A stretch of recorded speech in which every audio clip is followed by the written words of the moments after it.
Hi, Nicole. This is Rebecca. I just wanted to thank you for your podcast. Last year, I homeschooled both of my kids because of COVID, and I had a hunch that my daughter might be dyslexic.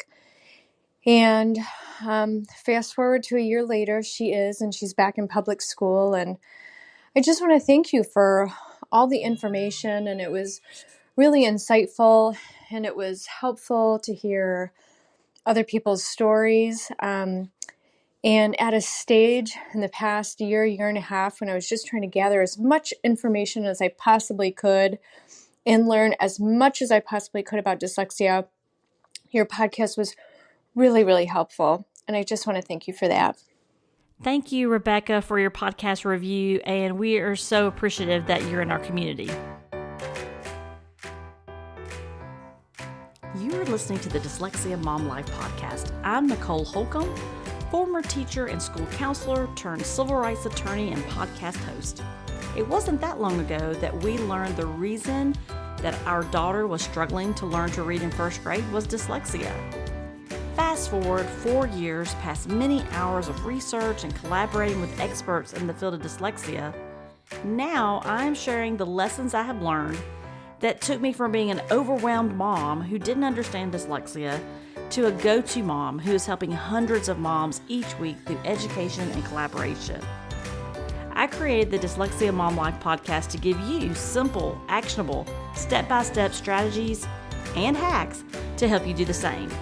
If you're feeling alone and lost on your parenting dyslexia journey and you're looking to find a mom who gets it, you're in the right place. Let's jump in and get started. Today on the show, we are talking again with Jen Knopf for our part 2 of an amazing conversation about Jen's family dyslexia story and her son's journey with dyslexia. And from there, today, we are going to talk about how Jen left her law practice to become the president and founding director of the Reed Charitable Foundation, all about educating our teachers with what she calls the gold standard Orton-Gillingham approach to reading instruction. Not only is Jen going to talk about how her foundation is training teachers, she's also training parents. So be sure to listen to this episode. If you didn't get a chance to listen to the episode prior to this, part 1, really it's her mother's journey. So it's all about her story and finding out that her son is dyslexic. So go back and listen to the first one last week. You'll enjoy that episode as well. But this episode really dives into Jen becoming the president and this founding director and her journey through that. And I think you're going to find it to be very inspirational for you as well and packed full of a lot of great information that you can also share with others. We have found along our journey that educators want to be trained and they want to learn more about how to best teach our children how to read. And the teachers we know who've gone through Orton-Gillingham training have just been blown away with the instructional pieces and have all said they wish they had known this so much sooner in their career. So you're going to learn lots and lots of great things today. So grab your earbuds, grab your favorite beverage, and take a listen. Well, let's talk about, I think that's a good segue into, and I know we're probably running kind of tight on time, but let's talk a little bit about this. We were talking, I think, too, off before we hit record for the show, but, that the Reed Charitable Foundation has really just taken off, which is amazing. And I'm super excited to talk about it. So, share with us, what were your thoughts and kind of what were your visions, or why did you start this, and tell us a little bit about, the work that you're currently doing and the foundation is doing that people might not be aware of. It's truly amazing what you guys are doing. And I just would love for you to share that, because I would love for people to hear that today before we have to sign off. But, you talk about it, because you're going to be so much better at this than I am. So jump in and talk to us all about the foundation. I can't wait to hear it. Well, thank you. So we started the foundation in October of 2019.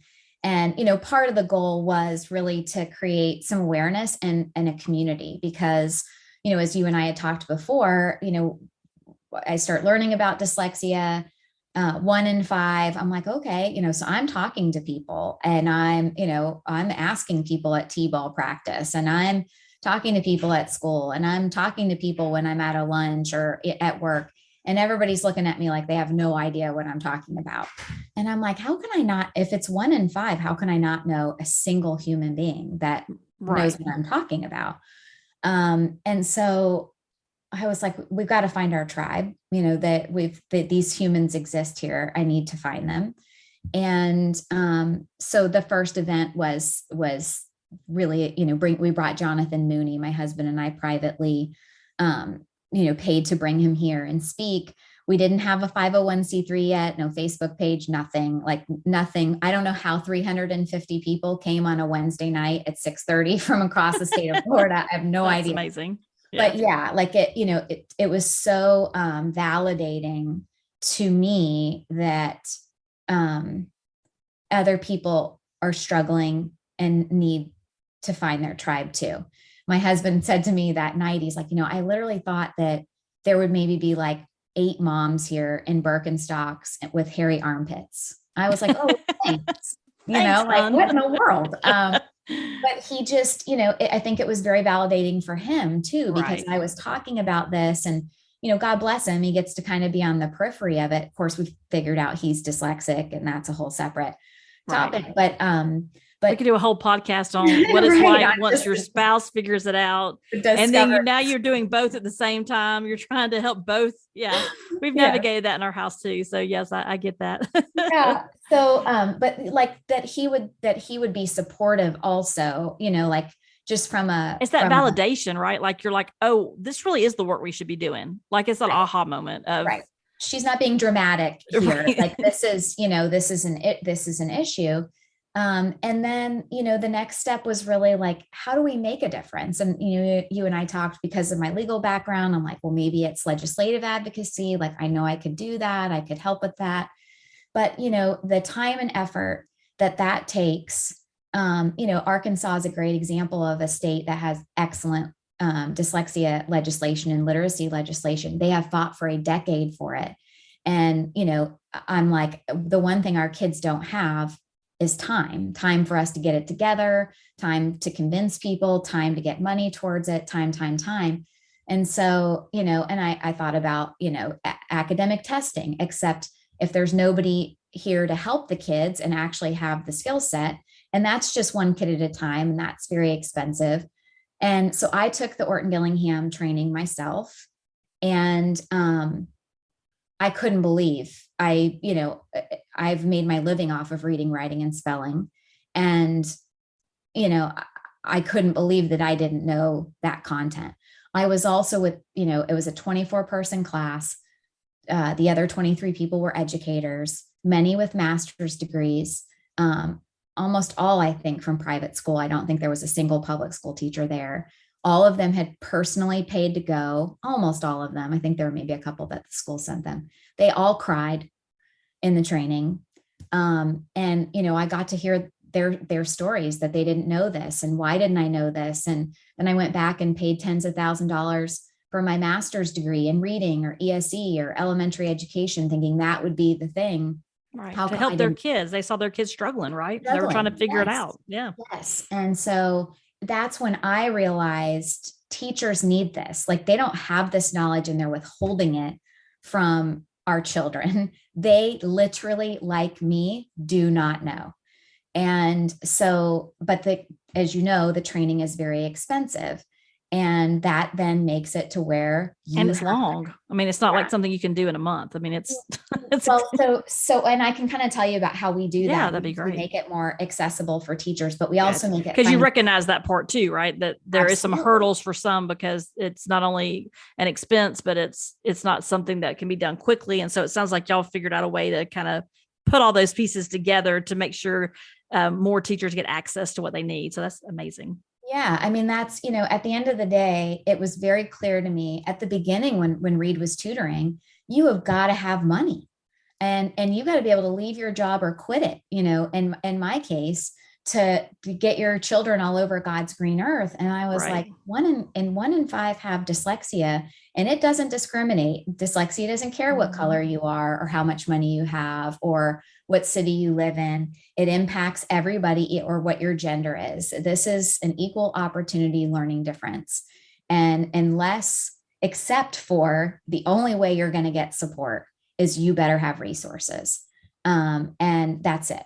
And so I was like, how can we get the training in the hands of teachers who are going to be working with students whose parents are never going to get an identification for their child because that costs money, and are never going to know about Orton Gillingham, and are never going to be able to send their child to a private tutor or a dyslexic only school or a private school that supports dyslexic students. It should not be. And one might not even be available in their area either, right? Absolutely. I mean, that's the other piece, is access to, like you said, I'm in Atlanta, so we have several schools, but even for us, by the time we found out at like Christmas and then decided early spring we needed to do something different for the next school year, those schools were filled up. Like, you know, and especially for families here in Atlanta, there were families that did have dyslexia on their radar that had multiple kids that were dyslexic. And so when they started seeing signs in kindergarten, they went ahead and put their name on the list, right? Yeah. Like literally. And so even so, I love that you say that though, because it should be that our teachers are taught to how to best help our children. And it shouldn't be that is there X private school or X tutor that they only have so many hours in the day. They only have so many seats in their classroom. Mm-hmm. So not everybody 1 in 5 is going to have access to that. And so I love that was the work that you went after. Yeah. And it's, and when the 1 in 5 doesn't get what they need, and by the way, they're all capable of it, right, we all miss out. Mm-hmm. because of these other giftings that these kiddos have. These are the kids that are our problem solvers and our innovators and our entrepreneurs. They're the ones who figure out how to solve the global warming crisis. They're the ones who figure out the cure for cancer. These are the ones. And so if they're sitting behind bars, because 80% of our prison population is functionally illiterate, and, you know, they guesstimate anywhere from 40 to 60%, depending on what state and whatever, are dyslexic.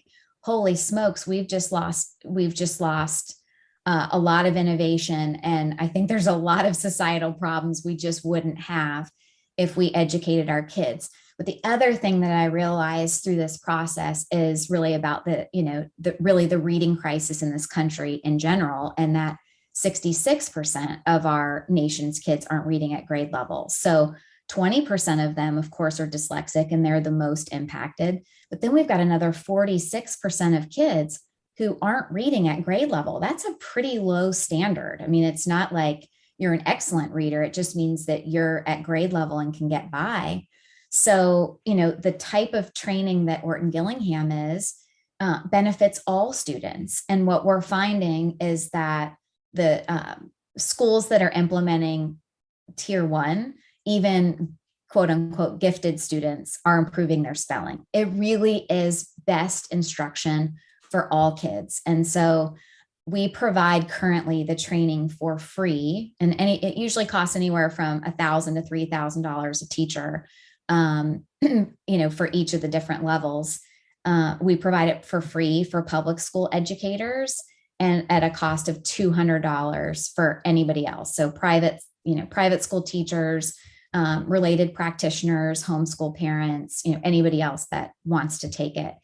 And, you know, we're probably going to have to change that model, you know, realistically, because we lose money, you know, when we're a nonprofit. Right. We are completely funded by, at this point, by families like mine, that our children are benefiting, not from the work we do, but we've developed the work we do because we know it works. And we want to be able to make that accessible to other families so that other families do not endure what our children and we have vicariously endured, because like I say, it is completely preventable. Well, and that's the thing too, Jen, is that, you know, when you think about, especially from like a hereditary standpoint, like I said, we didn't have it on our radar, but regardless, I do think about what are my grandkids, what are my grandchildren going to need? Like, where is Hattie going to need support for her children who may be dyslexic? And so as we're doing this work, I'm thinking about that legacy building, right? And that, yes, we might not have had everything we needed for our children, but we've identified what that is. And how do we, I mean, you can't really, I don't say fix, because I don't know that that's even, Yeah. There's a lot of educators to educate. Let me just say it that way. But I will say that we can just start, kind of chipping away at it. Right. And y'all are taking big chunks out of it, which is exciting. But too, I mean, I think we're probably all kind of service minded, those of us that are doing this work, and we want to give back. We want to help our communities. We want our children to grow up in a world where it's a better place to be, right? Like, that's what we want for our children by doing these things as well. But also just thinking of it being that dyslexia is hereditary. So, and think about your daughter. Who knows? She may have a dyslexic child and she's like, I don't, what was my mom doing? What is going on? And so by doing this work, guess what? Maybe her kids are taught the way they should be taught, and they learn what they need to learn. And, so it's the beautiful thing. Like, I'm super excited about the work y'all are doing. Thank you. Yeah, I have said I don't want my kids and grandkids looking at me and saying, why didn't you do anything? Why did you just help read? And we could do that. Right. And it would sure be easier. But but then you think about all the other families that don't even know. They have no idea that like for us, like we were talking about a few minutes ago, it's not always on your radar. Your kid's struggling, but dyslexia may not be on your radar. And then the people you trust in your circle of educators or your friends, they may be like, yeah, like you said earlier, oh, well, dyslexia looks this way though, and that's not what your child's presenting as, so to speak. But all of them do look a little different as they're coming in the gates of, yes, I'm dyslexic, and my dyslexic looks very individualized to me. And because I always tell people, it's one of those I can't even speak today. Is it one of those indivisible? That's not right. Invisible. I can't speak. Hello. It is like an invisible, if you want to say disability or difference, I say that to say, someone can't just look at our children and say, oh yeah, he's dyslexic. They can't. And so I think a lot of times, because they are so bright and they compensate in other ways, people just miss it for a while. Right. And we have people that come in middle school. My daughter's got a new student in her class in 5th grade, always been public, but had not that, not I'm saying private's the way to go. I'm just saying that she struggled all that time. Right. And she's just now realizing, like, there's a different way that I can learn.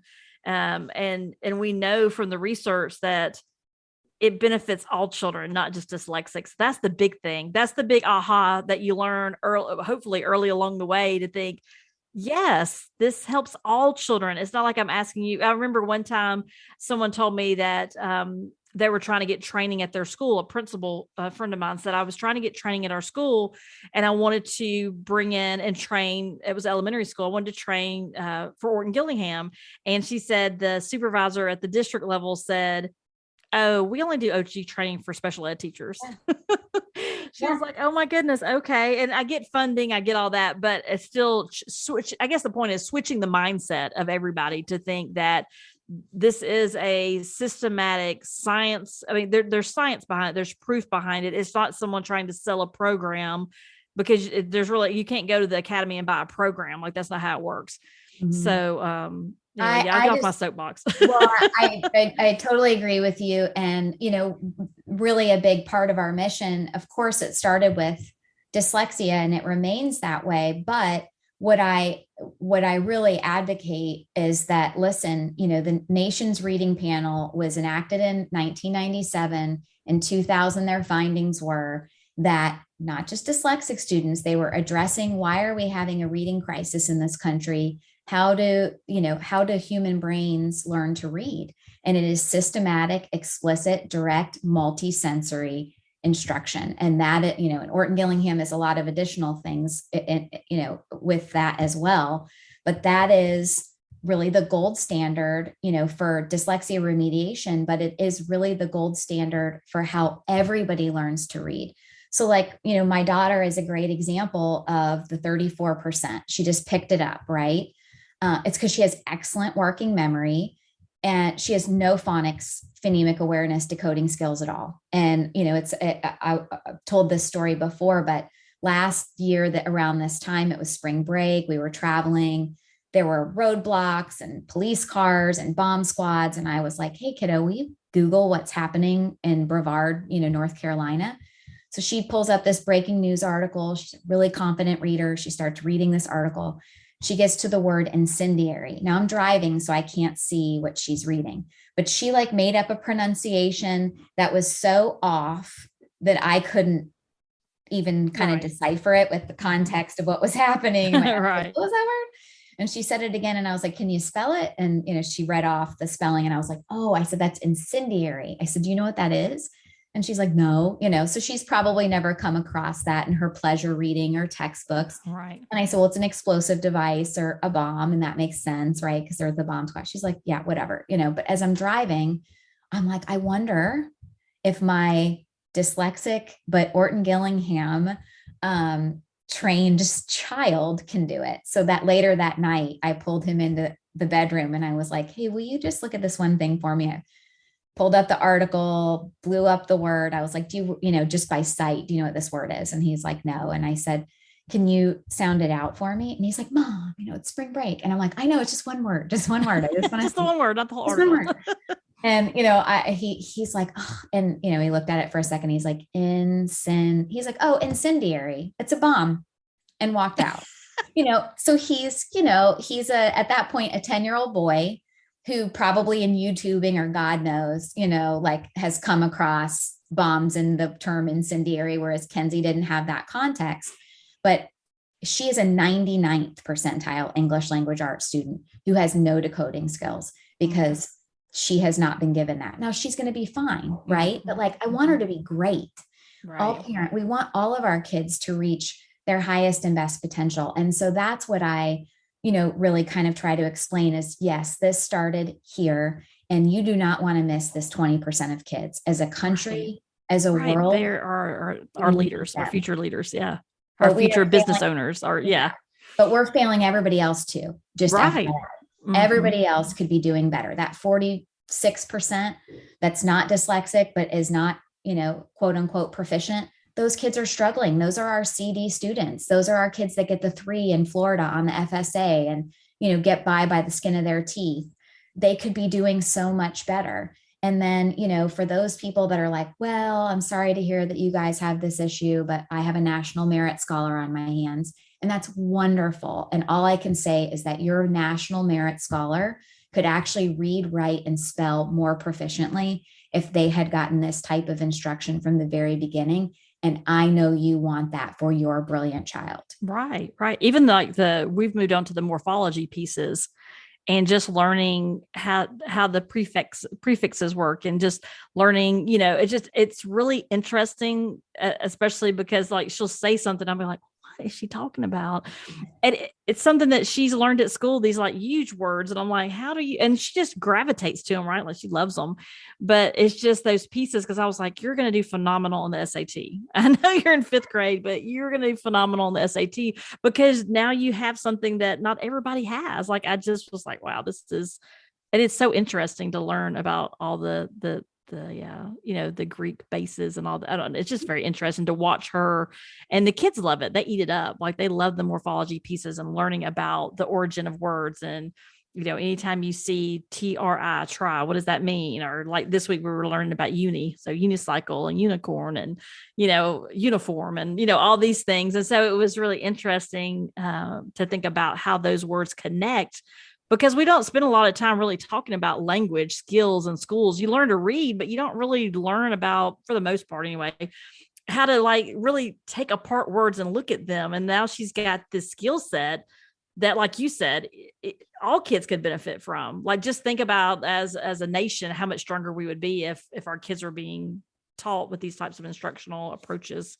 Well, and I actually just had, right before you and I hopped on, I was with our 2 directors of OG implementation, and they had just been at a charter school yesterday where they are implementing to fidelity. They're like, legitimately, they are on it. And, they said that the principal who also took the training, to her credit, and that's a big piece, is administrators also getting the training. She's like, number one, our teachers, like I've never seen them so excited and enthusiastic, especially like it's been the hardest 2 years to be a teacher probably ever.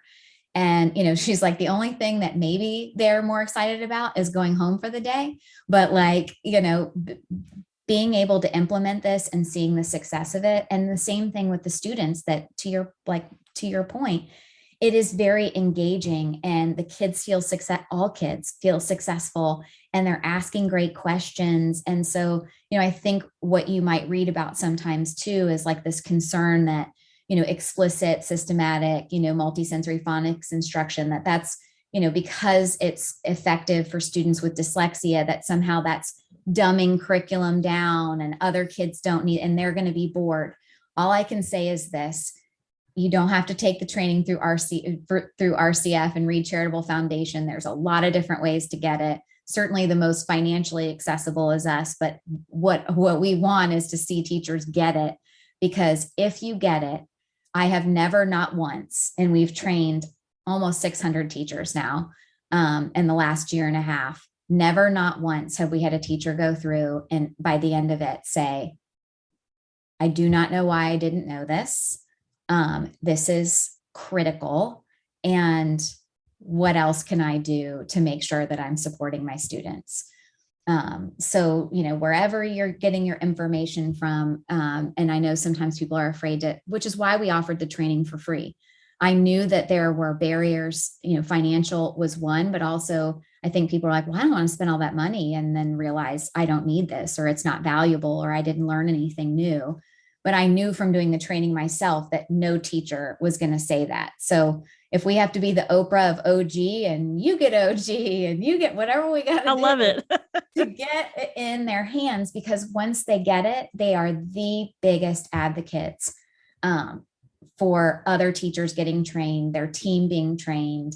Absolutely. And they see the value. Yeah. And that partnership with the parent, and feeling like they're empowered to help any kiddo in their class be able to learn to read, that they have the skills. And you've got to work at it. It is not like, you're not going to get 30 hours of training and be an expert, just like you don't graduate from law school and know how to be a lawyer. You don't, there's no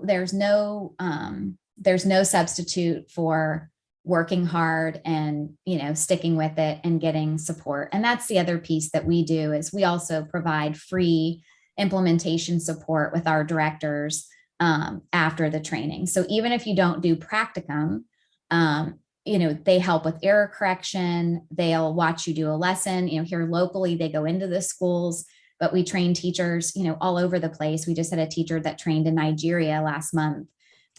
She was up from 8:30 p.m. to 5:30 or 3:30 a.m. for 5 days. But teachers can record lessons like we are for Zoom, and send that to Carrie and Whitney, and they give some oral feedback, and then also some really detailed written feedback, so that teachers start getting that error correction piece to get really good. Yeah. So where can people connect with you? Where can they learn more about the foundation and the work that you're doing, and maybe even forward it to some people that might need to see it? So where can people find you? We'll absolutely put it in the show notes, but sometimes people like to hear about it during the show as well. Yeah. So our website is www.reed, it's REED, charitablefoundation.org. If you're dyslexic, I'm sorry. I know that's a lot of letters. It's right. We'll put it in the show notes. They just have to click a link. Yeah. It'll be fun. And there's some really good information there. There's some great videos from the videos I highly recommend. They're really good. Yeah. So that's a great place to start. And our, email is info at readcharitablefoundation.org. We also have a Facebook page. It is the same, Read Charitable Foundation, and Instagram, also Read Charitable Foundation. Those are probably the two big places that we post on social, and then LinkedIn, as well.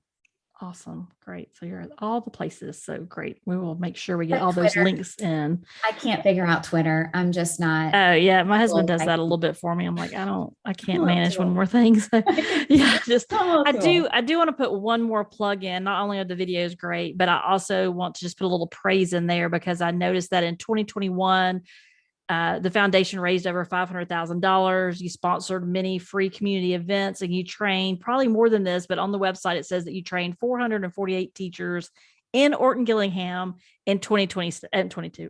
I almost said 2022 in 22 states. So, oh my goodness, thank you so much for the work that you're personally making sure happens through your foundation and the connections that you're making in our communities. Thank you for that work because we so need it and we so appreciate you. And not everybody is equipped to do that work. And I'm so excited that you're the one leading that work because it's so, like I said, needed and appreciated. And that gold standard of education of Orton Gillingham and teaching our kids. And it's exciting work. I know it's hard work and challenging work. And I just want to say thank you for continuing with that. We appreciate it. Thanks for giving us a platform to be able to talk about it, Nicole. And it is an organization for families. We train teachers, but it is a place to find your people if people want to volunteer, or even if people want to donate. Like I say, this is a podcast of moms, and not everybody can do that. But the truth is that every little bit helps, and until we're more on the map or something, we grind it out to fundraise. And I probably don't talk about it enough. And some of our team is like, you probably need to talk about that. Right. Absolutely. But, absolutely. Yeah. Because sometimes too, I mean, we are being very public about how we're doing things and how we're giving back. And not everybody wants to start a podcast. Not everybody wants to get involved in different levels, and maybe they're at the bandwidth, right? They've done what they can do, but they wouldn't mind donating to a cause that they know is going to benefit our community. So I agree. There's no reason not to talk about what the foundation is doing. It is nonprofit, so it's all going for the best and the betterment of our children. So no, I think it's absolutely a good piece to put in there for people to know, because some people do want to give back. They're just not really sure how to do that. And they want to do that through organizations that are credible, right? And places that they know that how is the money's being spent, and what is the philosophy and mission. And anybody that is still listening today at this point, while into the program, we know that they're vested in what the work that we're both doing and what that is best for all of our kids, really. So I'm super excited about that. So yes, thank you for sharing that as well. And we'll have to reconnect soon and have you on the podcast. We'll talk about something else one day. So I do appreciate you. And I hope everybody enjoyed our conversation today. Thank you. Thank you for listening today. I hope you enjoyed the conversation with Jen as much as I enjoyed it. We hit it off immediately and really enjoyed our conversation over the last 2 episodes. If you are looking for more resources for dyslexia, please go to our website, dyslexiamomlife.com. You will find lots of great resources there, including other podcast episodes, blog articles, and guides that will help you along your journey. So don't forget, you got this. Have an amazing week.